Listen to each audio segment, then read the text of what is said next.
रात्रीतील 9 रंग तुम्हाला माहिती आहेत का? नसेल माहिती तर चला जाणून घेऊया. आणि प्रत्येक रंग हा कोणती ऊर्जा देतो, तर कोणत्या रंगाला महत्त्व आहे हे जाणून घ्यायचं असेल तर चॅनलला मात्र नक्की सबस्क्राईब करा. तर दिवस पहिला, तर हा रंग आहे पांढरा. शांती, स्वच्छता आणि प्रार्थनेचं प्रतीक आहे. दुसऱ्या दिवशीचा रंग आहे लाल. तर हा रंग प्रेम, उत्साह दर्शवतो.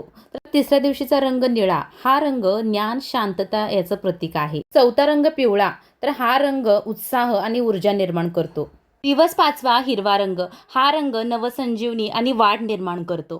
दिवस सहावा राखाडी रंग. हा रंग स्थिरता, संतुलता आणि व्यावहारिकतेचा आहे. दिवस सातवा केशरी रंग. हा रंग ऊर्जा आणि बल निर्माण करतो. दिवस आठवा मोरपंखी. हा रंग सौंदर्य आणि व्यक्तिमत्व खुलवतो. दिवस नववा हा रंग आहे गुलाबी. हा रंग प्रेम आणि सद्भावना निर्माण करतो. त्यातील शुभ रंग कोणता हे जर तुम्हाला जाणून घ्यायचं असेल तर खाली दिलेल्या बटनावरती क्लिक करा.